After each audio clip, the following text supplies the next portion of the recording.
पूजा plastic, आपकी रसोई का भरोसेमंद साथी। कंटेनर, मसाला बॉक्स, ट्रे, जग और भी बहुत कुछ। स्वास्थ्य के लिए सुरक्षित टिकाऊ क्वालिटी के साथ पूजा प्लास्टिक, किचन का परफेक्ट पार्टनर।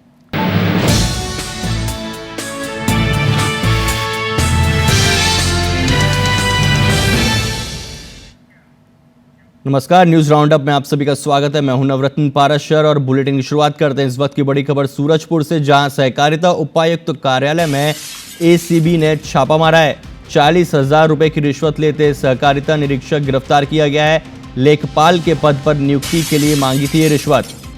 बड़ी खबर आपको सूरजपुर से बता दें, जहां एसीबी ने कार्रवाई करते हुए सहकारिता उपायुक्त कार्यालय में दबिश दी और 40,000 रुपए की रिश्वत लेते सहकारिता निरीक्षक गिरफ्तार हुए हैं और लेखपाल के पद पर नियुक्ति के लिए ये रिश्वत मांगी गई थी।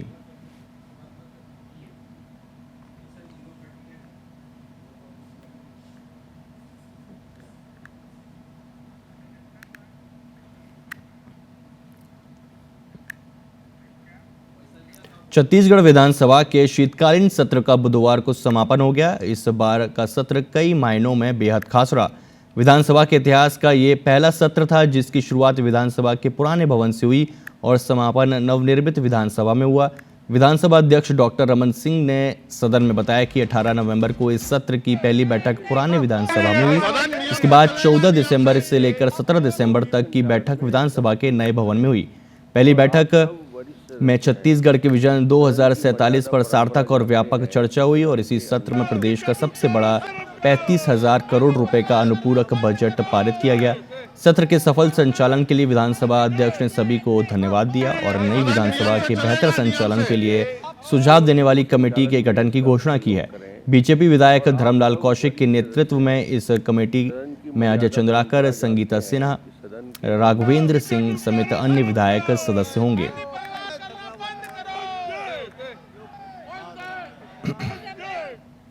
छत्तीसगढ़ विधानसभा के शीतकालीन सत्र के अंतिम दिन वंदे मातरम पर 5 घंटे तक चर्चा हुई।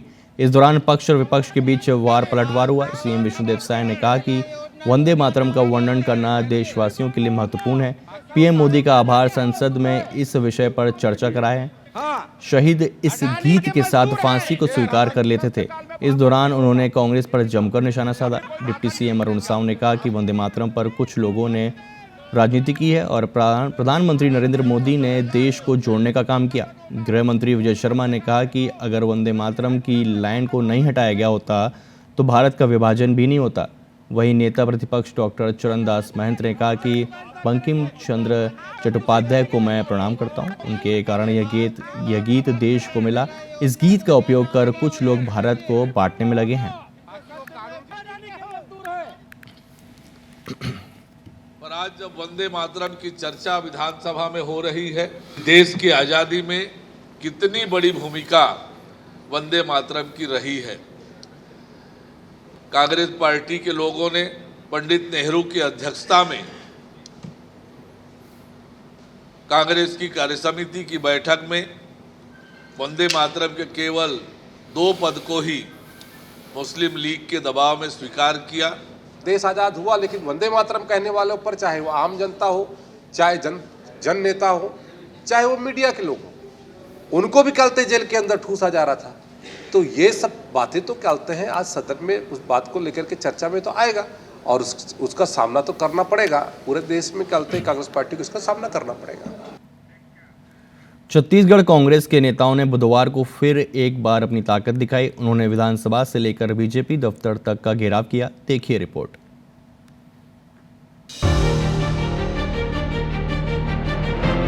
प्रश्नकाल में कोई भाषण नहीं होता।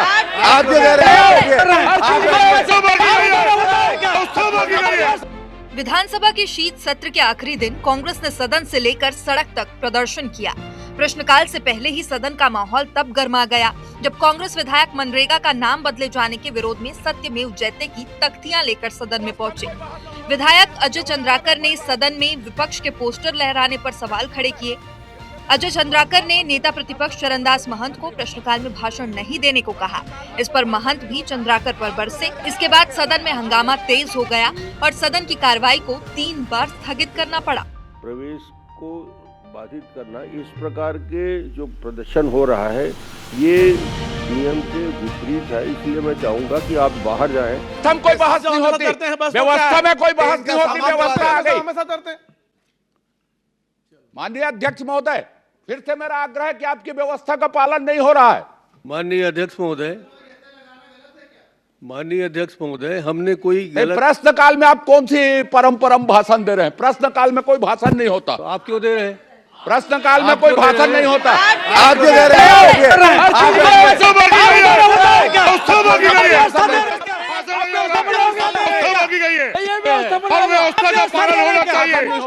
ये लगाए हैं उसमें आप बतैली है।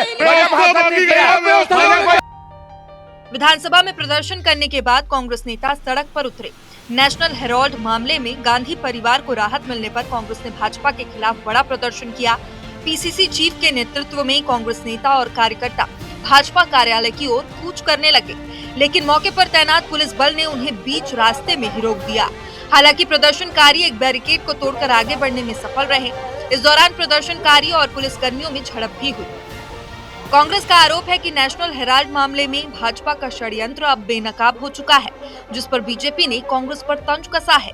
फर्जी रूप से जो कार्रवाई करने के लिए दबाव बना रहे हैं ईडी के माध्यम से, उसको न्यायालय ने गलत पाया और ना मनी लॉन्ड्रिंग का मामला बनता है और ना ही मनी ट्रांसफर का मामला बनता है, ना अपराध रूप से ना आय अर्जित करने का मामला बनता है। ये कहीं ना कहीं राजनीतिक देश, राजनीतिक बदले की भावना से कार्रवाई और कहीं ना कहीं जानबूझकर डराने धमकाने के लिए कार्रवाई हो स्पष्ट हो चुका है। देश की जनता देख रही है, समझ रही है। ये पूरी तरीके से राजनीतिक है और पॉलिटिकल एक स्टंट है, मैं ऐसा मानूंगा, क्योंकि इसमें कौन सा विषय आ गया है। न्यायालय का जो विशेष अधिकार है उसमें उसने जो भी संज्ञान लिया है, कोई मामला खत्म थोड़ी हुआ है। अगर वो हम तो शुरू से इस बात को बोलते हैं, तो जब दोषी हैं तो फिर तो जो हो कार्रवाई न्यायालय का न्याय संगत कार्रवाई होगी वो होगी। गांधी परिवार को नेशनल हेराल्ड केस में राहत मिलने पर कांग्रेस नेताओं में नई ऊर्जा का संचार हो गया है। इस मुद्दे पर कांग्रेस सड़क से संसद तक प्रदर्शन कर बीजेपी को कटघरे में खड़ा कर रही है।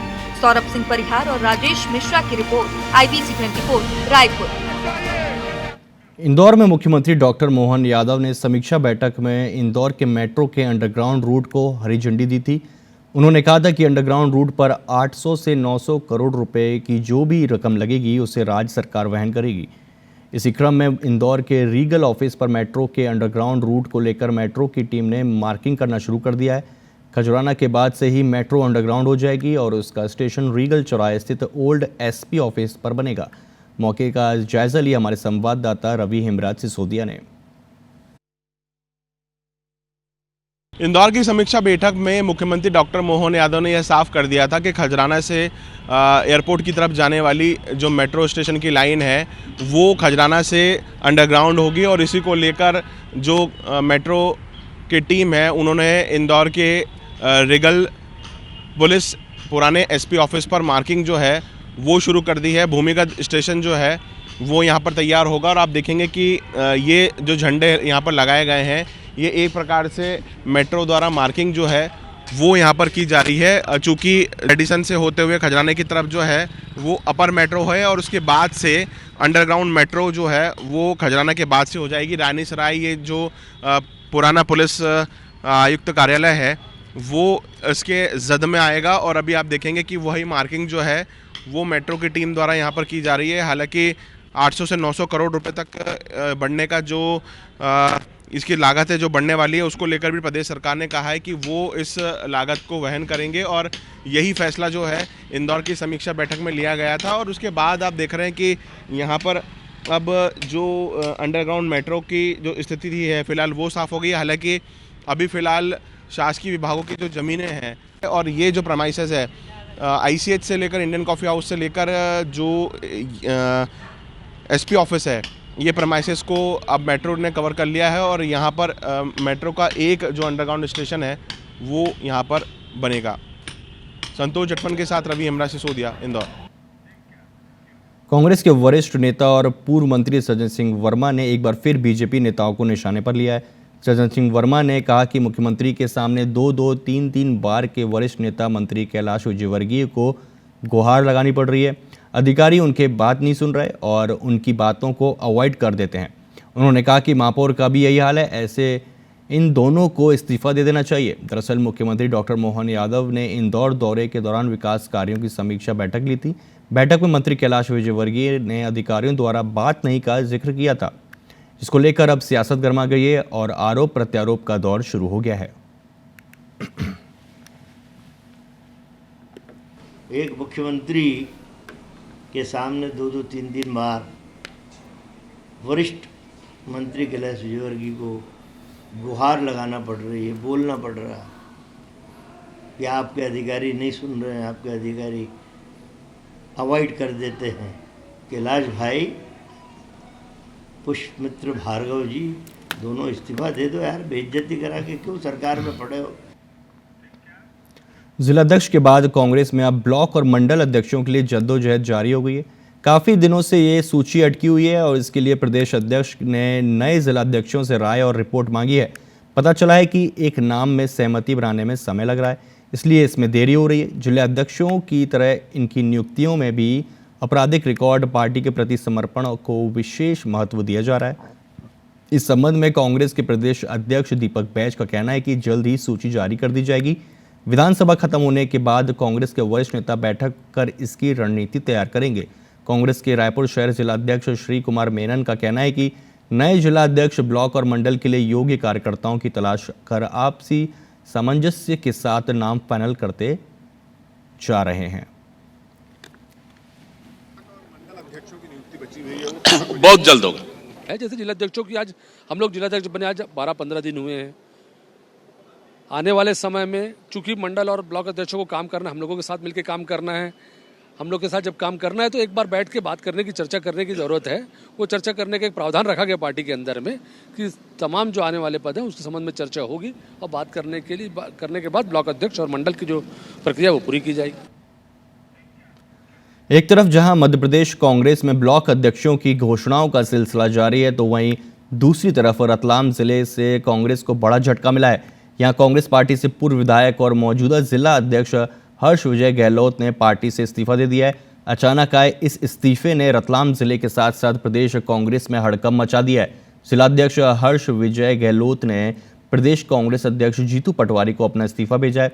वैसे तो गहलोत के इस्तीफे को लेकर पार्टी में कलह से जोड़कर चर्चाएं की जा रही हैं, लेकिन उन्होंने इस्तीफा देने के पीछे निजी कारण बताएं। सूत्रों की माने तो सैलाना ब्लॉक में उनके धुर विरोधी कहे जाने वाले सुरेश डिंडोर को अध्यक्ष बनाया गया है। ऐसे ही हालात दूसरे 15 ब्लॉकों में भी नजर आ रहे हैं। यही वजह है कि हर्ष विजय गहलोत संगठन से नाराज हैं और उन्होंने पीसीसी अध्यक्ष जीतू पटवारी को इस्तीफा भेजा है। इस्तीफे के बाद से ही गहलोत का मोबाइल बंद है और उनके करीबियों की माने तो वो सैलाना से बाहर हैं।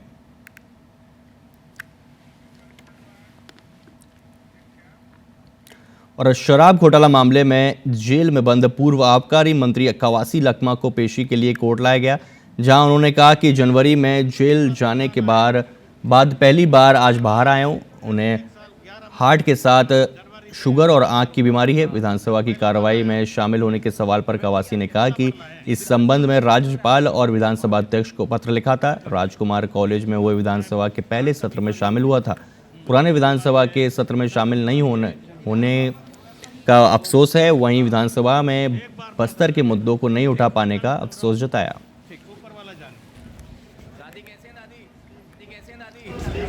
क्या बोलेंगे दादी? बड़े दिनों बाद आ रहे हैं। बहुत दिन के बाद तो यहाँ लाए रहे मैंने। जी जी जी। अगर बाहर रहे ऐसे 1 साल 11 जनवरी में मेरा अंदर हुआ। हाँ, आज पहला बार आया हूँ।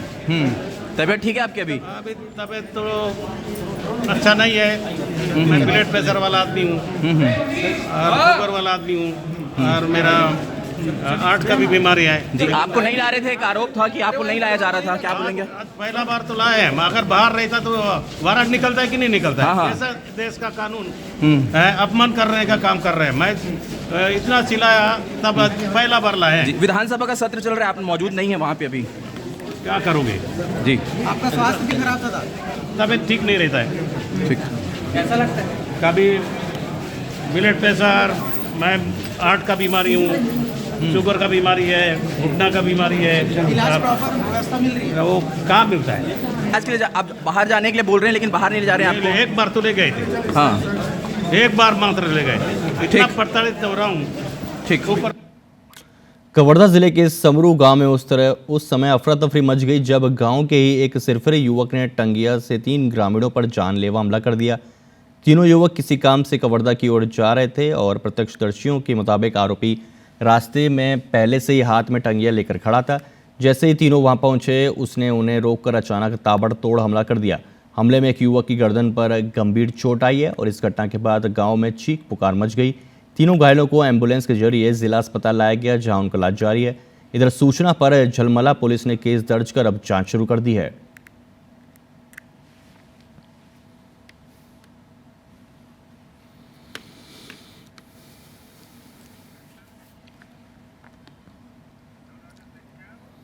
और अब खबर इंदौर से, जहां शराब के विज्ञापन और प्रमोशन के लिए बनाए गए नियमों की खुलेआम धज्जियां उड़ाई जा रही हैं। सोशल मीडिया पर ऐसे वीडियो आम हो गए हैं जहां शराब की बोतल के साथ रील बनाई जा रही है। इन रील्स में ना तो उम्र की सीमा दिखाई जाती है और ना ही किसी तरह की चेतावनी। सबसे चिंताजनक बात यह है कि युवा और नाबालिग भी इन रील्स से प्रभावित हो रहे हैं। सोशल मीडिया ट्रेंड की आड़ में अब एक खतरनाक चलन तेजी से बढ़ रहा है। शराब को स्टाइल और कूल लाइफस्टाइल का हिस्सा बताने वाली रील्स के जरिए इंस्टाग्राम, फेसबुक और यूट्यूब जैसे प्लेटफॉर्म्स पर खुलेआम शराब का प्रमोशन हो रहा है। अब सवाल ये है कि क्या इन रील्स पर कार्रवाई होगी और क्या अनजाने में रील बनाने वाले भी कानून के दायरे में आएंगे। बता दें, सोशल मीडिया पर शराब का प्रमोशन कानूनन अपराध है। यदि कोई व्यक्ति या इन्फ्लुएंसर शराब को बढ़ावा देता पाया जाता है तो उस पर आईटी एक्ट और आबकारी कानून के तहत कार्रवाई की जा सकती है। समय से देखने में आ रहा है कि जो इन्फ्लुएंसर हैं वो थोड़े से पैसों के लालच में शराब के विज्ञापन कर रहे हैं, जबकि इसको लेके भारत सरकार ने और राज्य सरकारों ने अलग अलग नियम बना रखे हैं जिसमें 10 लाख से लेके 50 लाख रुपए तक का जुर्माना और जेल दोनों हो सकती है। कहना है कि इन्फ्लुएंसरों को ये सोचना चाहिए, क्योंकि आप जब किसी ऐसी शराब का विज्ञापन करते हैं तो उसके कई नियम, कड़े नियम होते हैं। ऐसी विवादास्पद पोस्ट को अगर कंटेंट को अगर लाइक करेगा, शेयर करेगा, फॉरवर्ड तक करेगा, कमेंट करने पर भी उसको एक अपराध की श्रेणी में रखा गया और उसमें FIR होती है। तो ऐसी स्थिति में as a social media influencer को और as a social media user को ये थोड़ा सा ये जानकारी रखनी होगी, इस बारे में जागरूकता रखनी होगी किस तरह का कंटेंट हमें पोस्ट करना है, किस कंटेंट को हमें पेस्ट करके फॉरवर्ड करना है। तो ये जानकारी की जिम्मेदारी भी यूजर की। खबर खरगोन से, जहां नर्मदा नहर में डूब रही एक लड़की के लिए 2 युवक भगवान के दूत बनकर आए। इस दौरान संसाधन नहीं मिलने पर दोनों युवकों ने अपने स्वेटर की मदद से नहर में डूब रही युवती को अपनी जान की परवाह किए बगैर बचाया। और इतना ही नहीं, युवती को सिविल अस्पताल इलाज के लिए भी छोड़कर आए। दोनों ने के इस साहसी कदम के बाद लोग उनकी तारीफ करते नहीं थक रहे हैं। बताया जा रहा है कि दीपेश चौहान और सुजल लोडिंग वाहन से RO वाटर बॉटल बांटने का काम कर रहे हैं। वो रोज़ की तरह प्लांट से बॉटल बांटने निकले थे और इस दौरान उनके पापा बचाओ वाली आवाज़ सुनाई दी। उन्होंने देखा तो नहर में एक युवती डूब रही थी और बबूल की डाली पकड़ी हुई थी, अपने आप को डूबने से बचाने का प्रयास कर रही थी। डूबती युवती को देख दोनों रुके और अपने स्वेटर निकालकर उनको आपस में बांधकर सहारा बनाया और जिसका एक सिरा सुजल ने पकड़ा और दूसरे सिरे पर दीपेश नहर की रपट पर उतरा और किसी तरह उतरकर लड़की का हाथ पकड़ा और उसे बाहर निकाला और उसे अस्पताल लेकर गए, जहां से इलाज के बाद उसे घर भेज दिया गया। आखिर युवती नहर में कैसे गिरी, उसके साथ क्या हुआ, ये भी साफ नहीं हो पाया। पुलिस अब मामले की जानकारी में लग गई है।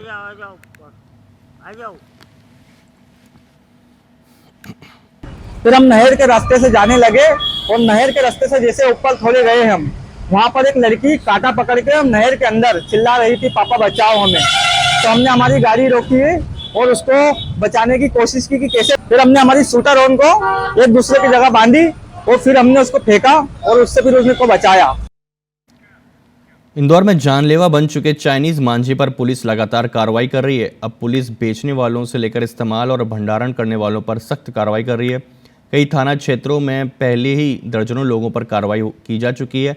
आज तुकोगंज थाना पुलिस ने पहले से पकड़े गए आरोपी गणेश जायसवाल के खिलाफ जिला बदर की कार्रवाई की। वहीं चाइनीज मांझे की चपेट में आकर जान गंवाने वाले गुलशन नाम के युवक की मौत के मामले में खनाड़िया थाना पुलिस ने केस दर्ज किया है। इधर खजराना थाना पुलिस ने भी कार्रवाई करते हुए मोहन कुशवाहा को चाइनीज मांझे के साथ गिरफ्तार किया। इन कार्रवाई से इंदौर पुलिस का साफ संदेश है कि चाइनीज मांझा बेचने या इस्तेमाल करने वालों को किसी भी कीमत पर बख्शा नहीं जाएगा।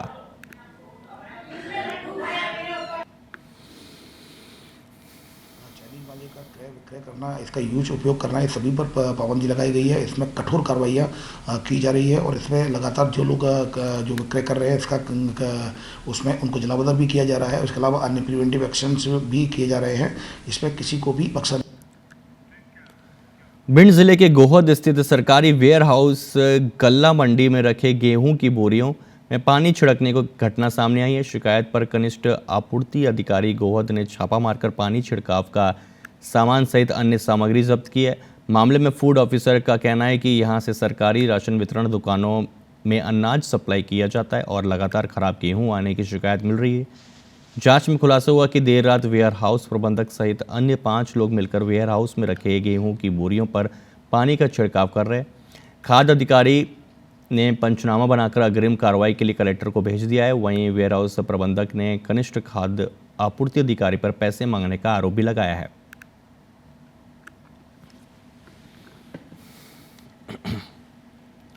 मुझे सूचना मिली कि पानी का छिड़काव आज किया जा सकता है, तो मैं जो है यहाँ पे पहुँचा मौके पर। तो मौके पर जो ये शासकीय गोदाम है, गल्ला मंडी परिसर में स्थित है ये, इसके जो B4 नंबर का गोदाम है उसमें मुझे जो है ना ये काम होते हुए मिला। यहाँ छिड़काव चल रहा था।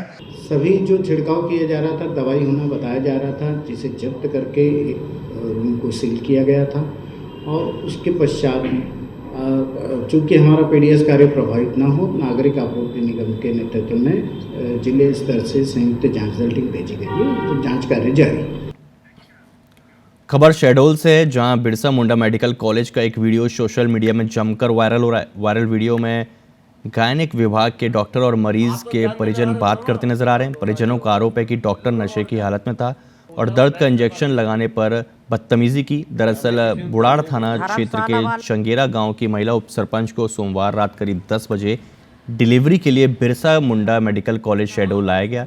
ऑपरेशन के दौरान नवजात बच्ची मृत अवस्था में पैदा हुई और पीड़िता के पति का कहना है कि डॉक्टर ने न केवल बुजुर्ग महिला से बदतमीजी की, गलत भाषा का उपयोग किया, बल्कि मरीज को तत्काल डिस्चार्ज कर घर भेजने की धमकी भी दी। घटना के बाद अस्पताल परिसर में हंगामे की स्थिति बन गई और हंगामा की सूचना मिलते ही पुलिस मौके पर पहुंची और स्थिति को नियंत्रित किया। घटना से अस्पताल प्रबंधन की कार्यशैली पर अब सवाल उठ रहे हैं। वो शराब के नशे में, एकदम दारू के नशे में एकदम मस्त था। तो वो मेरे बोलता है लेडीजों से कि मैं कहाँ कहाँ इंजेक्शन तुमको लगाऊं, मतलब कि अभद्र भाषा में वो बोलता है मैं आपको कहाँ कहाँ इंजेक्शन लगाऊं। ठीक है, तो वो बोले कि आप तमीज से बात करिए डॉक्टर साहब, आप लोग मेरे जूते के सामान हो, ऐसे करके अभद्र तरीके से बात किया। तो मैंने इसकी इंक्वायरी के आदेश दे दिए हैं। हमारी टीम उसको चेकअप कर रही है और उसकी डिटेल्स निकाल के मेरे पास लेके आएंगे। और हम ये अश्योर करते हैं सभी को कि अगर कोई गलती हुई है, अगर सचमुच अगर उसने ऐसा किया है तो डेफिनेट अप्रोप्रिएट एक्शन जरूर लेंगे। लोगों को घर पहुंच और मुफ्त इलाज उपलब्ध कराने की मुख्यमंत्री स्लम स्वास्थ्य योजना अंबिकापुर में दम तोड़ती नजर आ रही है। यहां संचालित 7 में से 4 मोबाइल मेडिकल यूनिट का अनुबंध खत्म हो गया है, जिसके कारण यहां 3 MMU का ही संचालन किया जा रहा है। इसे लेकर कांग्रेस सरकार पर न सिर्फ हमला बोल रही है, बल्कि सरकार पर फंड का रोना रोकर लोगों के स्वास्थ्य के साथ खिलवाड़ करने का आरोप भी लगा रही है। दरअसल एजेंसी को 3,53,000 से लेकर 5,75,000 प्रति मोबाइल यूनिट भुगतान करना है। निगम के अधिकारियों का कहना है कि अनुबंध शासन स्तर से होगा, जिसके लिए लगातार प्रयास किया जा रहा है। ये जो घर पहुंच सेवा, स्वास्थ्य की सेवा कांग्रेस की सरकार के माध्यम से उपलब्ध कराई गई थी, उसको भी प्रभावित करने का काम भारतीय जनता पार्टी कर रही है।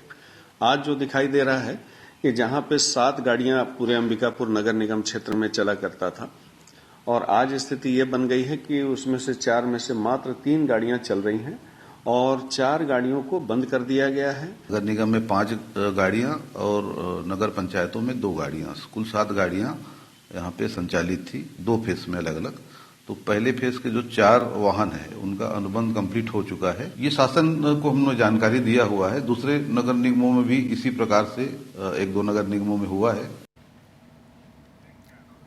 बीजापुर के आंख फोड़वा कांड की काली यादें अभी धुंधली भी नहीं हुई थी कि कोरबा के मेडिकल कॉलेज अस्पताल में वही हादसा फिर दोहराया गया। मोतियाबिंद ऑपरेशन के बाद 60 साल की बुजुर्ग बद्रिका बाई की एक आंख खराब हो गई। अब वो अंधी हो चुकी हैं। डॉक्टरों ने रायपुर रेफर किया, लेकिन बुजुर्ग दंपति कोरबा रायपुर के चक्कर ही काट रहे हैं। आर्थिक तंगी और मानसिक आघात से जूझ रहे हैं। दरअसल 1 दिसंबर को नेत्र विभाग में चेकअप हुआ और डॉक्टरों ने दाहिनी आंख का मोतियाबिंद ऑपरेशन सुझाया। 3 दिसंबर को सर्जरी हुई, लेकिन अगले दिन पट्टी खुली तो रोशनी गायब। महिला कुछ नहीं देख पा रही थी। डॉक्टरों ने दिलासा दिया, लेकिन हालत बिगड़ी और सरकारी अस्पताल के डॉक्टरों ने अपनी गलती छिपाने मरीज को निजी अस्पताल में स्पेशलिस्ट बताकर रायपुर भेज दिया।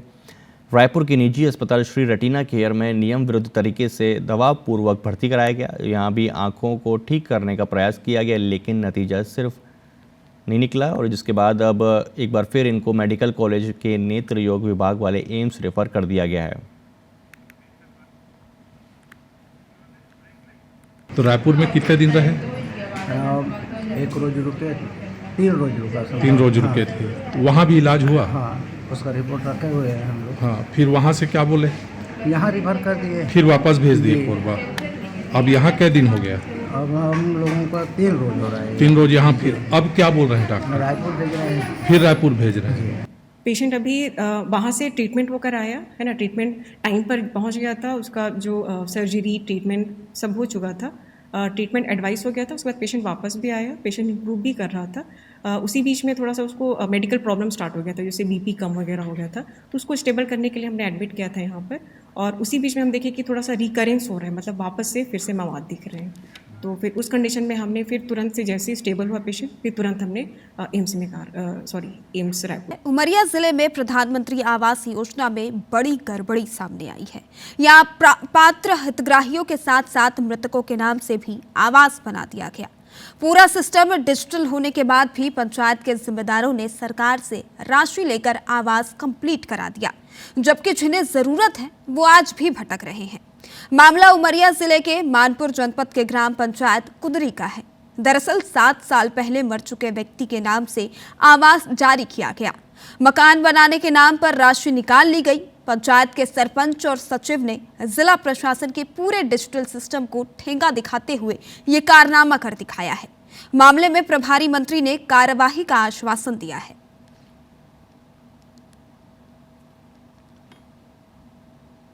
जब पिताजी मेरे रह ही नहीं गए तो उनके नाम की राशि देना ही नहीं था दूसरे व्यक्ति को, जिसकी शिकायत मैंने जनपद पंचायत, जिला पंचायत, कलेक्टर महोदय और सीएम हेल्पलाइन तक में किया हूं, जिसकी सुनवाई आज तक नहीं हो पा रही है। श्रीमान जी, शासन नियमानुसार कार्रवाई करके उसके बेटा और बहू को देने का नियम है। अगर कहीं पर भी इस प्रकार की कोई शिकायत आई होगी तो आप मुझे दे देना, हम जांच करवाएंगे और उसके अगर गलत पाया गया तो उसके खिलाफ कार्रवाई करेंगे। और एमपी में प्रशासन की व्यवस्था पर सवाल खड़े करने वाली 2 तस्वीरें सामने आई हैं। पहली तस्वीर उज्जैन से है, जहां शाजापुर का एक किसान इतना परेशान हो गया कि न्याय की गुहार लगाने वह उज्जैन आईजी कार्यालय घुटनों के बल शिकायतों की माला पहनकर पहुंचा। युवक ने पुलिस पर उसे झूठे प्रकरण में फंसाने की धमकी देने और उसके साथ अमानवीय व्यवहार करने का आरोप लगाया है। झूठे मामले में फंसाने की धमकी देकर उससे 1 लाख रुपए की जबरन उगाही भी की गई और उसका मोबाइल फोन भी जब्त कर दिया गया। पुलिसकर्मी लगातार उसके घर जाकर परिजनों को धमका रहा है। वो कई दिनों से दफ्तर के चक्कर काट रहा है। उसने सीएम हेल्पलाइन पर भी शिकायत दर्ज कराई, लेकिन कोई हल नहीं निकला। वहीं दूसरी तस्वीर श्योपुर से है, जहां महिलाएं हाथों में खाली बर्तन लेकर कलेक्टर के सामने पहुंच गई। महिलाओं ने बताया कि नल जन योजना हमारे गांव में आई जरूर, लेकिन एक दिन पानी देकर बंद हो गई। योजना के नाम पर पाइपलाइन और नल तो लगा दिए गए, लेकिन पानी आज भी सपना बना हुआ है। शिकायत सुनने के बाद कलेक्टर अर्पित वर्मा ने मामले को गंभीरता से लेते हुए संबंधित विभाग को त्वरित जांच और शीघ्र समाधान के निर्देश दिए हैं।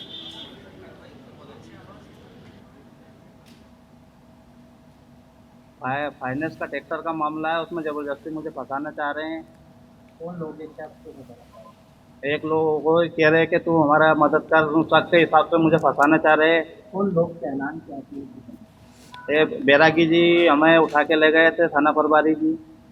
और ज़बरदस्ती तुझे उस केस में फंसा देंगे, ये कर देंगे, वो कर देंगे। ये सर्विस करने आए थे कि पानी आएगा, पर नहीं आया। नौ कह रहे पैसे पहले पैसे चाहिए। काहे के पैसे चाहिए जब पानी नहीं है? पैसे तो जब लिए जाते ना जब 1 महीने को पानी नहीं चला। सिर्फ एक कलेक्टर महोदय के पास कि सर हमारी कुछ सुनवाई करें, हमें पानी की ज़रूरत है, पानी कहाँ मिल रहा है पता ही नहीं है। मिली, उन लोगों पे एक्शन भी लिया गया। यहाँ के एक सुपरवाइज़र है, उनको हटाने का निर्णय लिया गया। एक पटवारी को भी सस्पेंड किया गया है और 200-250 आवेदन तो आ चुके हैं और अभी भी आ रहे हैं आवेदन, और जितनों का निराकरण यथासंभव तत्काल किया जा सकता है किया जा रहा है।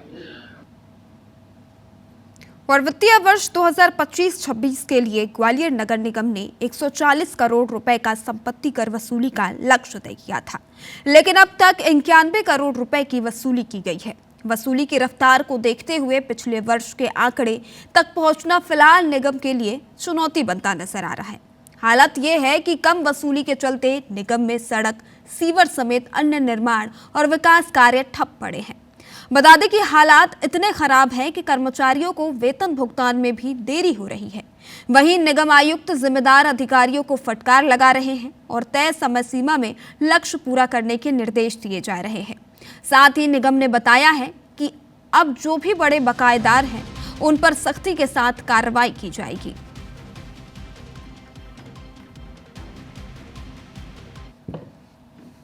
देखिए, ये बात सही है कि नगर निगम में पैसे की कमी चल रही है, लेकिन उसके कारण है कि जो हमें वसूलियाँ करना चाहिए वो हम प्रॉपर वसूलियाँ कर नहीं पा रहे हैं। जो डिपार्टमेंट है, कुछ शासकीय डिपार्टमेंट है, वहाँ से वसूली करनी चाहिए, वो नहीं कर पा रहे हैं। जो एनालिसिस किया गया है उसमें जो अभी हमारा शासकीय विभाग हैं उनके ऊपर 200 करोड़ से ऊपर का बकाया है। उनमें रेलवे प्रमुख है, मेला प्राधिकरण है और उसके अलावा कई जो PWD विभाग की संपत्तियां हैं उन पर बकाया है। तो हमारी टीम लगातार उन संस्थानों के जो हैं विभाग प्रमुख उनसे समन्वय कर रही है और वसूली का प्रयास किया जा रहा है। और खबर इंदौर से है, जहां NRI महापर्व के चौथे संस्करण का बुधवार को धमाकेदार तरीके से आगाज किया गया। महापौर पुष्यमित्र भार्गव की अध्यक्षता में इंदौर NRI फोरम की ओर से आयोजित इस एक दिवसीय आयोजन में 27 देशों से 220 से अधिक NRI प्रवासी शामिल हुए। इस कार्यक्रम के तहत यशवंत क्लब में पारंपरिक भारतीय खेलों का आयोजन किया गया, जहां महापौर भी NRI के साथ गिल्ली डंडा, कबड्डी, पतंग उड़ाना और लट्टू खेलते नजर आए। देसी खेलों और इंदौरी नाश्ते के साथ आयोजन में भारतीय संस्कृति और परंपराओं की झलक देखने को मिली। मौके का जायजा लिया संवाददाता रवि हेमराज सिसोदिया ने। इंदौर शहर में NRI फोरम का NRI महोत्सव इंदौर के यशवंत क्लब में मनाया जा रहा है, जहां पर पारंपरिक खेल जैसे में गिल्ली डंडा, पतंग उड़ाना, सितोलिया और तमाम प्रकार के वो खेल, जिससे आप देख सकते हैं कि इनके साथ में मेयर पुष्यमित्र भार्गव भी यहाँ पर शामिल है और उसे जमाने का जो सितोलिया गिराने के बाद में खेला जाता है। यह देश की संस्कृति से जुड़ रहे हैं। किस तरह का माहौल है? आप भी पहुंचे, आपने भी सितोलिया खेला। 2023 में जब प्रवासी भारतीय सम्मेलन इंदौर में हुआ था, तब से लेकर इंदौर लगातार अपने नॉन रेसिडेंट इंदौरी भाइयों को 17 दिसंबर को इंदौर आमंत्रित करता है और बिजनेस मीट के साथ साल भर की एक्टिविटीज़ को डिस्कस करता है, उनका इंदौर में स्वागत करता है। उसी कड़ी में सुबह सुबह भारतीय खेलों का भी आयोजन होता है। पिछली साल हमने क्रिकेट खेला था, इस बार सारे भारतीय खेलों के साथ उनका स्वागत कर रहे हैं। और शाम को 5 बजे दिल्ली कॉलेज में बिजनेस मीट भी होगा, गेट टुगेदर होगा। साल भर में जो NRI फोरम ने अपने शहर के लिए, अपने देश के लिए काम किया और इंदौर नगर निगम ने जो काम किए हैं, जिससे वो सारे इंदौरी जो दुनिया के अलग अलग देशों में रहते हैं वो अपने शहर से जुड़े रहें, अपने परिवार से जुड़े रहें, उसका ये कार्यक्रम है। और लगभग 45 देशों से 225 रजिस्ट्रेशन हमको इस बार भी हुए हैं। वो सब लोग इंदौर पहुंच चुके हैं, तो शाम को सब लोग दिल्ली कॉलेज में मिलेंगे। फोरम जो है, आप देखेंगे तमाम सारे NRI जो हैं मेयर के साथ में यहाँ पर मौजूद हैं, उनसे भी हम बात करने की कोशिश करें। सर, कहाँ से हैं आप? और हांगकांग से हूँ जी। ये जब फोरम से आप जुड़ते हैं और यहाँ पर आते हैं, किस तरीके का एक अनुभव रहता है आप लोगों का, क्योंकि हम उस समय में पहुँच जाते हैं? मुझे तो मैं पहली बार आया हूँ जी, और मुझे बड़ा अच्छा लगा कि काफ़ी लोग मिल रहे हैं, लोगों से डिस्कशन हो रहा है कि इस फोरम के माध्यम से विश्व के कोने कोने से इंदौरी जुड़ रहे हैं और कहीं ना कहीं सिर्फ एक खेल नहीं बल्कि इंदौर से विश्व पटल तक नाम कैसे ले जाया जाए और उसको बिजनेस में कन्वर्ट कैसा किया जाए, इस पर भी फोकस किया जा रहा है। संतोष जटवन के साथ रवि हिमराज, सिसोदिया, इंदौर। और बीजापुर जिले में वन विभाग ने 31 साल बाद कूप कटाई की प्रक्रिया फिर से शुरू कर दी है। कुल 12,443 पेड़ों की कटाई के लिए चिन्हांकित किया गया है। साल 1993 के बाद ये पहली बार है जब जिले में वैज्ञानिक पद्धति से वन प्रबंधन का कार्य किया जा रहा है।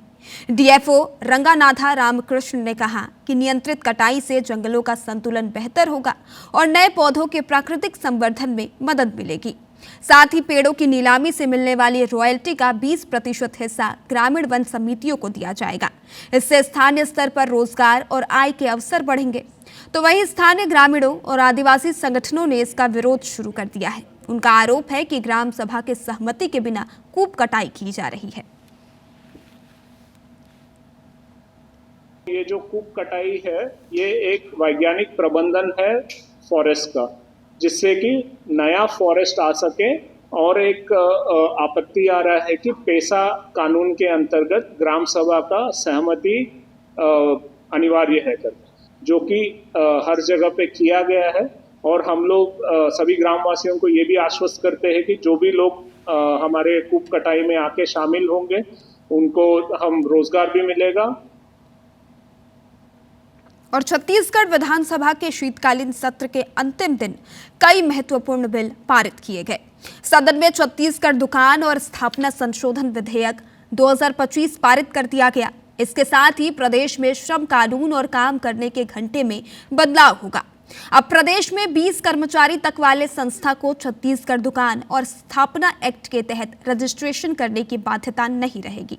पहले 10 साल पहले कर्मचारी वाले संस्थाओं को भी इस एक्ट के तहत रजिस्ट्रेशन कराना पड़ता था। नए संशोधन के बाद अब प्रतिष्ठानों में महिलाओं की नाइट ड्यूटी का रास्ता भी आसान कर दिया गया है। पहले महिलाओं की नाइट ड्यूटी लगाने के लिए सरकार से परमिशन लेनी पड़ती थी, लेकिन अब प्रतिष्ठान प्रबंधन सेल्फ डिक्लेरेशन भरकर महिला कर्मचारियों की रात 9 से सुबह 6 बजे तक की ड्यूटी लगा सकते हैं। हालांकि इसके लिए उन्हें पिकअप और ड्रॉप की फैसिलिटी देनी होगी। इसी तरह एक जन विश्वास विधायक क्रमांक 2 भी पारित किया गया। इसके तहत 11 विभागों के 14 अधिनियमों के करीब 100 से ज्यादा प्रावधानों में संशोधन कर दिया गया है, ताकि प्रदेश में ईज ऑफ लिविंग और ईज ऑफ बिजनेस को बढ़ावा दिया जा सके।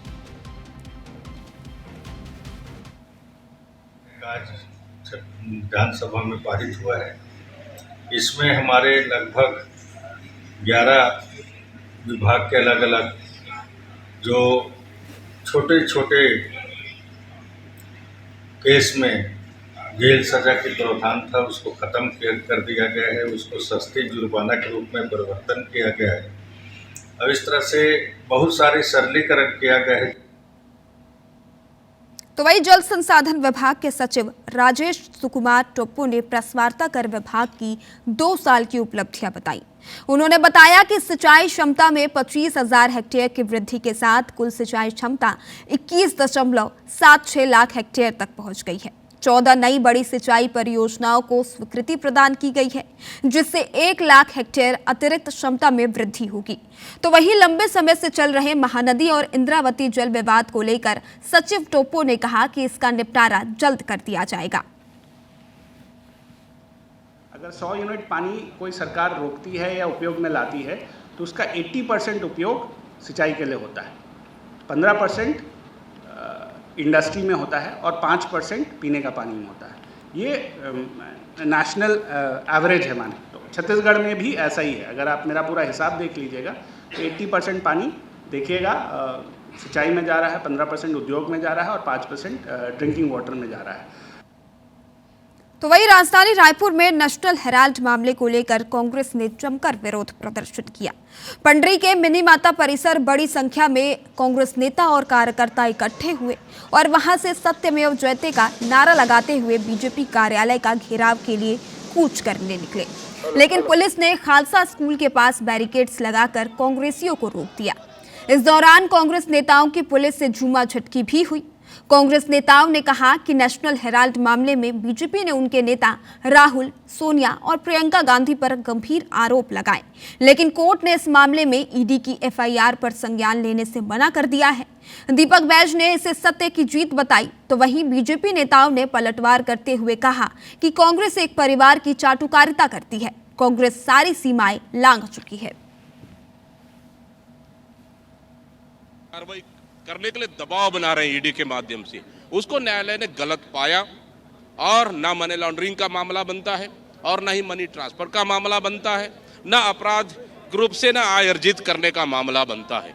ये कहीं ना कहीं राजनीतिक देश, राजनीतिक बदले की भावना से कार्रवाई और कहीं ना कहीं जानबूझकर डराने धमकाने के लिए कार्रवाई है, वो स्पष्ट हो चुकी। कांग्रेस पार्टी ने विधानसभा में प्रश्नकाल चलने नहीं दिया। एक परिवार की चाटुकारिता में छत्तीसगढ़ के 3 करोड़ जनता के हितों के जो प्रश्न लगे थे वो प्रश्नकाल चलने नहीं दिया। ये दुर्भाग्य का विषय है। ये पूरी तरीके से राजनीतिक है और पॉलिटिकल एक स्टंट है, मैं ऐसा मानूंगा, क्योंकि इसमें कौन सा विषय आ गया है। न्यायालय का जो विशेष अधिकार है उसमें उसने जो भी संज्ञान लिया है, कोई मामला खत्म थोड़ी हुआ है। अगर वो हम तो शुरू से इस बात को बोलते हैं, तो जब दोषी हैं तो फिर तो जो हो कार्रवाई न्यायालय का न्याय संगत कार्रवाई होगी वो होगी। और इंदौर जिला प्रशासन ने आज एक साथ कई जगहों पर बड़ी कार्रवाई की है। अवैध रूप से पटाखों के निर्माण, भंडारण और बिक्री के खिलाफ जिले भर के ग्रामीण इलाकों में कई जगह छापेमार कार्रवाई की गई। इस दौरान भारी मात्रा में बारूद और अवैध पटाखे जब्त किए गए। साथ ही कुछ फैक्ट्रियां, गोदाम और दुकानें सील भी की गई। वहीं अवैध निर्माण को भी ध्वस्त किया गया है।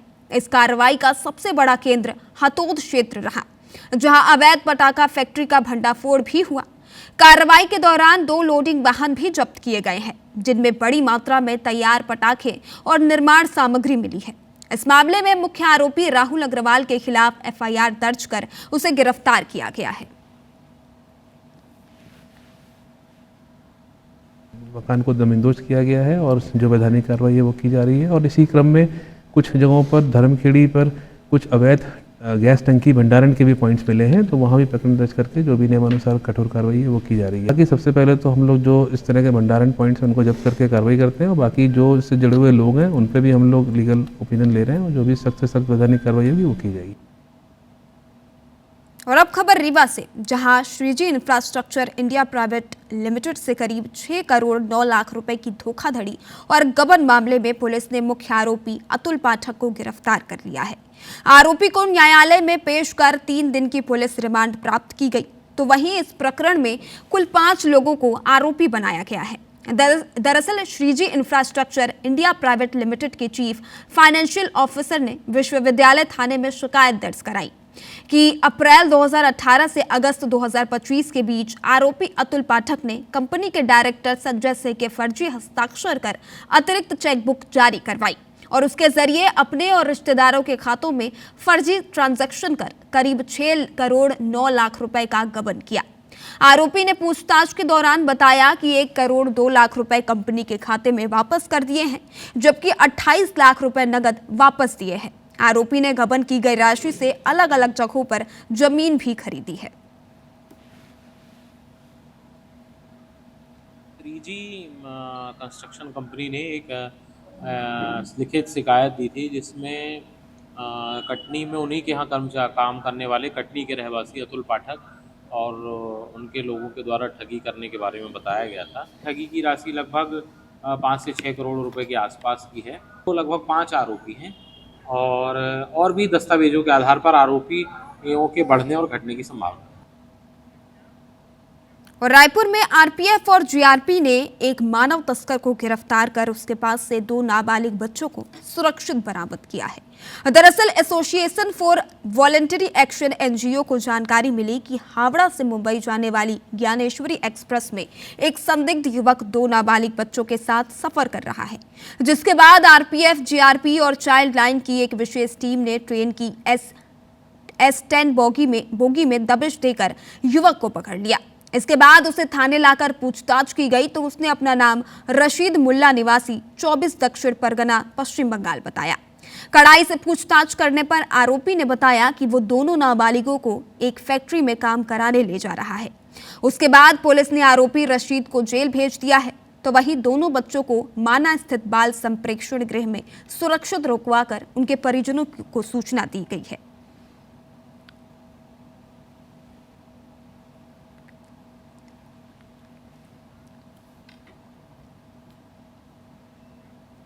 और इस बीच बड़ी खबर राजधानी भोपाल से आ रही है, जहां मध्य प्रदेश विधानसभा की विशेष सत्र को स्थगित कर दिया गया है।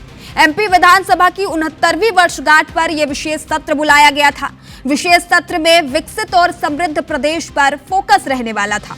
विधानसभा के सदन में मुख्यमंत्री डॉक्टर मोहन यादव बोले। उन्होंने कहा कि हमारा संकल्प पत्र 2028 तक का है। लाडली बहनों की राशि धीरे धीरे 2028 तक बढ़ाई जाएगी। प्रदेश के हर जिले में मेडिकल कॉलेज खोले जाएंगे। हर संभाग में जू रेस्क्यू सेंटर खोलने की तैयारी है। तो देखिए, कल मध्य प्रदेश विधानसभा का विशेष सत्र जो होने वाला था उसे स्थगित कर दिया गया है। 69वीं वर्षगांठ पर यह विशेष सत्र बुलाया गया था। और चलिए अधिक जानकारी के लिए नवीन से हमारे साथ फोन लाइन पे जुड़ चुके हैं। नवीन, कल मध्य प्रदेश में विधानसभा की विशेष सत्र की जो बैठक होने वाली थी स्थगित कर दी गई है, क्या कुछ जानकारी और अपडेट है इसे लेकर?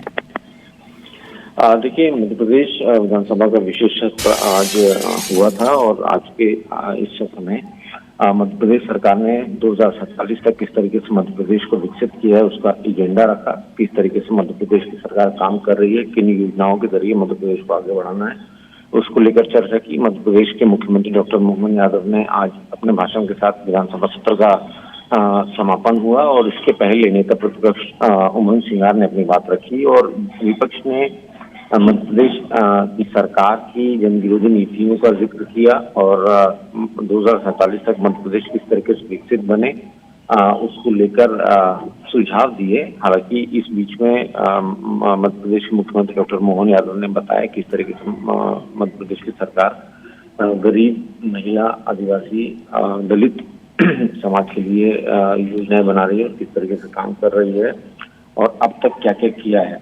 और चाहे वो वन्य जीव की बात हो, चीता स्टेट की बात हो, टाइगर स्टेट की बात हो या अलग अलग तरीके की जो सौगातें मध्य प्रदेश की सरकार ने दी है, चाहे वो जिलों में मेडिकल कॉलेजेस। ठीक है नवीन, इस खबर पर तमाम जानकारी के लिए आपका धन्यवाद।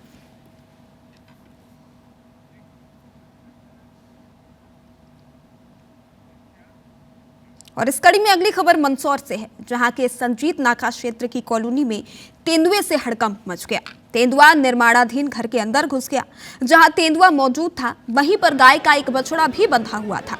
घर की महिला जब बछड़े के लिए चारा लेकर अंदर पहुंची तो तेंदुओं को देखते ही उसके होश उड़ गए, लेकिन महिला ने साहस दिखाते हुए तत्काल दरवाजा बंद किया और बाहर आकर लोगों को इसकी सूचना दी। इसी दौरान तेंदुआ उछलकर सड़क पर आ गया। सूचना मिलने पर वन विभाग की टीम मौके पर पहुंची और कड़ी मशक्कत के बाद तेंदुए का रेस्क्यू किया गया। वन विभाग के मुताबिक वह रेवास देवड़ा क्षेत्र के जंगल से भटककर शहर में पहुंच गया होगा। फिलहाल तेंदुए को सुरक्षित गांधी सागर अभ्यारण्य में छोड़ दिया गया है।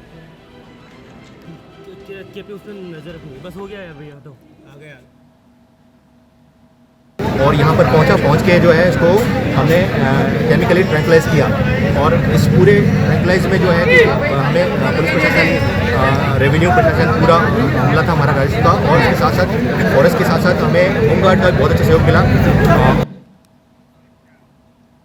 रायगढ़ जिले में जंगली जानवरों के शिकार के लिए बिछाए गए तार की चपेट में आने से 2 लोगों की मौत का मामला सामने आया है। 5 दिन पहले मीरपुर के जंगल में जंगली सुअर का शिकार करने गए 2 युवक खुद तार की चपेट में आ गए। इसी तरह बीते 20 महीनों में 57 लोगों की मौत हो चुकी है। जिले में तार की चपेट में आने से वन्य प्राणियों को भी नुकसान हो रहा है।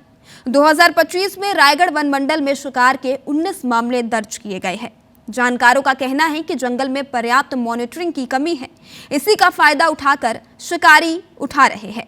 इधर अधिकारी जंगलों की लगातार मॉनिटरिंग का दावा कर रहे हैं।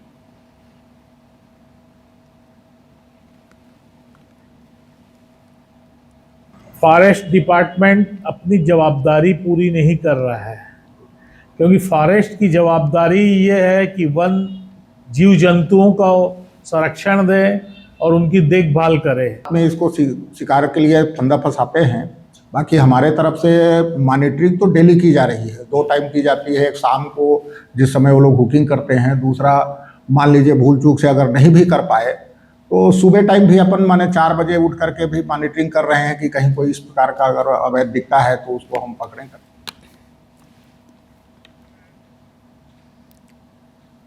तो देखिए, रायगढ़ में लगातार बिछाए जा रहे शिकार के लिए तार से लोगों के मौतों का मामला सामने आ रहा है। इस बार तार की चपेट में आने से 2 युवकों की मौत हुई है। बता दें कि ये दोनों ही युवक जंगली सुअर का शिकार करने जंगल गए हुए थे।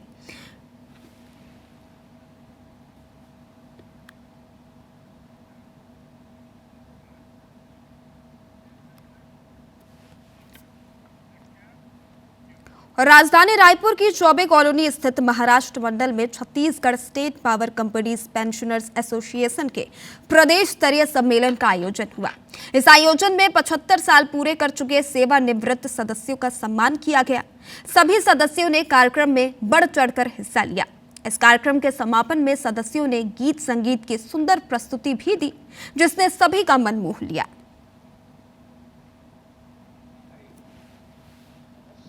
ऐसी कोई हमारी अभी शासन से कोई डिमांड या कंपनी कोई डिमांड नहीं है। आज का हमारे कार्यक्रम सिर्फ सेलिब्रेशन है कि हमारे पेंशनर अधिकारी कर्मचारी रिटायर हुए हैं, स्वस्थ रहें, मस्त रहें, और इसी तरह हम हर वर्ष 17 दिसंबर को पेंशनर दिवस मनाते रहें।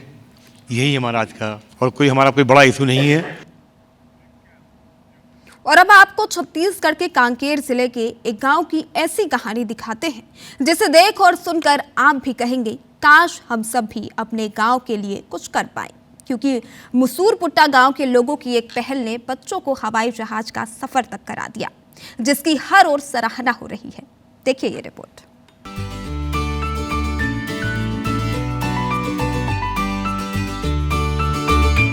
स्कूल में मन लगाकर पढ़ाई करते बच्चे और हवाई जहाज का सफर कर खुशियों का जश्न मनाते बच्चे। ये कहानी है एक ऐसे नवाचार की जिसने छत्तीसगढ़ के कांकेर जिले के एक गांव में शिक्षा की दिशा ही बदल दी। दुधावा क्षेत्र का मुसूरपुट्टा गांव, जहां के सरकारी सेवा में कार्यरत अधिकारी कर्मचारियों ने कुछ नया करने को ठाना। 2013 में ये तय किया कि गांव के जो बच्चे पढ़ाई में टॉप करेंगे उन्हें हवाई जहाज की सैर करवाएंगे, और अब ये कारवां बढ़ता ही चला जा रहा है। आज हम मौजूद हैं कांकेर जिले के नरहरपुर ब्लॉक के एक छोटे से गांव मुसूरपुट्टा में। इस गांव में इसलिए आज हम पहुंचे क्योंकि एक ऐसा गांव है जो बच्चों को पढ़ाई को अच्छा करने के लिए और पढ़ाई में लगन लगाने के लिए एक बहुत अनोखा पहल यहाँ पर चालू किया गया है। इस गांव के जो कर्मचारी हैं, शासकीय कर्मचारी अधिकारी, इनके द्वारा एक बनाया गया ग्रुप, और उस ग्रुप बनाने के बाद इनके द्वारा यहाँ के जो ग्रामीण बच्चे हैं और जो यहाँ के गांव वाले, उनको बैठा के समझाया गया कि हम जो बच्चे इस गांव के टॉप करेंगे गांव के अंदर में, उन्हें हम हवाई यात्रा से घुमा ले जाएंगे करके। ये ऐसा गांव है जहाँ के बच्चे रेल यात्रा तक नहीं कर सके हैं, उनको डायरेक्ट सीधा हवाई यात्रा ले जाया गया। हवाई जहाज में सफर करवाने की इस पहल का असर ये हुआ कि अब गाँव के ज्यादातर बच्चे 10वीं और 12वीं प्रथम श्रेणी में पास कर रहे हैं। हवाई जहाज के सफर को लेकर बच्चों में खासा उत्साह देखने को मिल रहा है। कक्षा 10वीं में टॉप किया था। मैं भ्रमण के लिए उड़ीसा के विभिन्न स्थानों में गया था। हवाई यात्रा करके बहुत ही अच्छा लगा। हवाई यात्रा मैंने पहली बार किया था। गांव में प्रथम स्थान प्राप्त किया था जिसके कारण से अधिकारी कर्मचारी प्रकोष्ठ के द्वारा मुझे नवरात्रि में रायपुर से भुवनेश्वर तक हवाई जहाज से सफ़र करवाया गया। मैं फर्स्ट टाइम छत्तीसगढ़ से बाहर गया हूँ, वो भी हवाई जहाज के माध्यम से। स्टूडेंट अपना हवाई यात्रा का सपना पूरा कर रहे हैं। मैं क्लास 10th में टॉप करके गुजरात भ्रमण में गई थी। मुझे यहाँ पल बहुत ही आनंददायक था। गांव में शिक्षा की रोशनी जलाने के इस अभियान में जहां पहले 15 शासकीय अधिकारी कर्मचारी जुड़े थे, अब इनकी संख्या 110 हो गई है, जो कि दीपावली मिलन पर एक साथ मिलते हैं और अगले साल की योजना पर चर्चा करते हैं। इस दिशा में एक कदम और बढ़ाते हुए ये तय किया गया कि गांव का कोई स्टूडेंट अगर प्रदेश में टॉप करेगा तो उसे विदेश घुमाया जाएगा। धार्मिक स्थल है उनका भ्रमण कराए, जिससे बच्चे लोग बहुत ज़्यादा प्रेरित हुए, मोटिवेट हुए और उसका परिणाम ये रहा कि आज हमारे बच्चे पढ़ाई के प्रति बहुत ज़्यादा जिज्ञासु हुए हैं, रुझान है और उनका प्रतिशत भी देखते हैं तो पहले के अपेक्षाकृत अभी बहुत ही अच्छा प्रदर्शन कर रहे हैं। हमारा मात्र उद्देश्य ये है कि जो यहाँ पढ़ने वाले बच्चे हैं उनको मोटिवेट करते हैं, प्रोत्साहित करते हैं और उनको 10वीं 12वीं जो प्रथम स्थान आते हैं उनको बाहर घुमाते हैं हवाई जहाज़ से। इससे हमारे गांव में बहुत ज़्यादा रिजल्ट मिला है। मुसरपुट्टा गांव की ये कहानी बताती है कि अगर समाज कुछ बेहतर करने की ठाने तो उसके परिणाम हमेशा सकारात्मक ही आते हैं। वक्त की जरूरत भी यही है कि अगर हम सब केवल सरकारों के भरोसे रहने के बजाय अपनी भी जिम्मेदारी निभाएं तो समाज की तकदीर और तस्वीर बदल सकती है। उम्मीदों का सूरज हर गांव को जगमग कर सकता है। कांकेर से अखिलेश शुक्ला के साथ ब्यूरो रिपोर्ट IBC 24। और इस बीच राजधानी रायपुर से बड़ी खबर सामने आ रही है। रायपुर के खरोरा में चाकू मारकर युवक की हत्या की गई है। खरोरा के ढाबे के पास आरोपियों ने इस वारदात को अंजाम दिया है। युवकों के बीच में आपसी विवाद हुआ था, जिसके बाद आरोपियों ने हत्या की इस वारदात को अंजाम दिया है। खरोरा पुलिस की टीम मौके पर पहुंची हुई है और आरोपियों को तलाश रही है। और चलिए अधिक जानकारी के लिए श्याम अग्रवाल हमारे साथ फोन लाइन पर जुड़ चुके हैं। श्याम, राजधानी रायपुर में बदमाशों के हौसले इतने बुलंद हैं, एक बार फिर ये तस्वीर देखने को मिली है। खरोरा में ढाबे के पास युवक को चाकू मारकर हत्या किया गया है, क्या कुछ है जानकारी इस पर? जो घटना घटित हुई है वो खरोरा और रायपुर के बीच नेशनल हाईवे सारा गांव के पास घटना घटित हुई है। एक ढाबे में शराब दुकान में काम करने वाले 11 कर्मचारी खाना खाने के लिए रुके थे। उसी बीच 2 कर्मचारी बाहर किसी कारणवश निकले हुए थे। वहीं मोबाइल लूटने की कोशिश करते हुए 3 लोग बाइक सवार आए और एक व्यक्ति के ऊपर चाकू से हमला किया, जिसके बाद उसे खरोरा के एक निजी अस्पताल में भर्ती किया गया, जहां उसे मृत घोषित कर दिया गया। और लगातार क्षेत्र में चाकूबाजी की घटनाएं बढ़ती जा रही, जिस पर नियंत्रण अभी नहीं हो पा रहा है। वही ये 11 लोग अभी जो साथ में काम करने के लिए शराब दुकान जाते थे सिलतरा के क्षेत्र में, वही लोग अभी पुलिस के साथ बयान दे रहे हैं और पुलिस लगातार अपराधी की खोज में लगी हुई है। श्याम, इस मामले में अब तक कार्रवाई क्या की गई है? क्या आरोपियों की अब तक कोई पहचान हो पाई है? अपराधी बताया जा रहा है कि 3 लोग थे, एक मोटरसाइकिल में थे, जो ऑरेंज कलर की एक मोटरसाइकिल थी। पहले उन्होंने मोबाइल छीनने की कोशिश की, मोबाइल जब नहीं छीन पाए तो वो चाकू मार के फरार हो गए। और जब चाकू मारा गया तो तमाम जानकारी के लिए आपका धन्यवाद।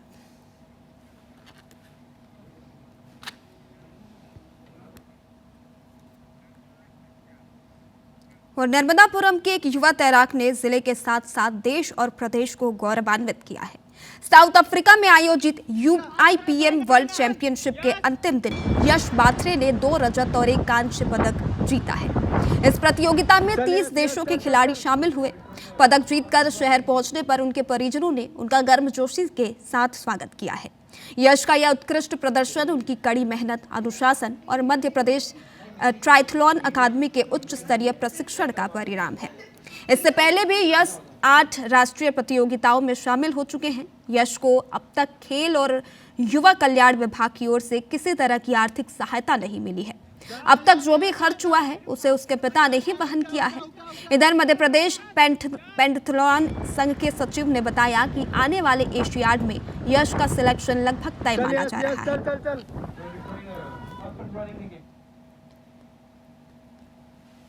सिलेक्शन लिस्ट भेजा UIPM बाइसेट ट्रायथल वर्ल्ड चैंपियनशिप, जो कि साउथ अफ्रीका में था। वहाँ पर मेरे 2 स्विमर और 1 डॉन लड़का। समुद्र का पानी काफ़ी हार्ड था और वेव भी ज़्यादा थी, लेकिन हम लोग ने यहाँ पर भी स्विमिंग की थी नर्मदा जी में, जो कि उल्टे भाव में स्विमिंग करके काफ़ी फ़ायदा हुआ था। वहाँ पर हम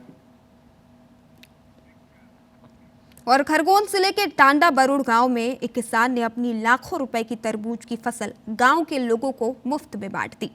किसान की तरबूज की फसल अंदर से लाल नहीं हुई थी। व्यापारी सही दाम पर तरबूज नहीं खरीद रहे थे, जिससे लागत भी नहीं निकल पा रही थी। इसी कारण पीड़ित किसान ने फसल व्यापारियों को बेचने के बजाय पूरे गांव के लोगों को 200 क्विंटल तरबूज मुफ्त में बांट दिए। इस तरबूज की फसल उगाने में करीब 80,000 रुपए का खर्च आया था, जबकि किसान को इससे करीब 4 लाख रुपए की आमदनी की उम्मीद थी। किसान रामेश्वर कुमरवावत ने 2.5 करोड़ में तरबूज की फसल लगाई थी, लेकिन तरबूज में लाल सुर्ख रंग नहीं आने की वजह से खरीदारों ने इसका कम भाव कर दिया। अरे तरबूज नहीं बिके, लाल नहीं हुए, हाँ। तो सब गांव वालों को खिलाने के लिए सब खिला दिए, लेकिन खलगाट के आए थे, अंजड़ के आए थे, कसरावत के आए थे, धमनोद के आए थे, खरगोन के आए लेकिन थे, बिके लाल नहीं हुए, तो इसको बेचा ही नहीं हमने। न्यूज राउंडअप में फिलहाल इतना ही। अब मुझे दीजिए इजाजत और देखते रहिए IBC 24। नमस्कार।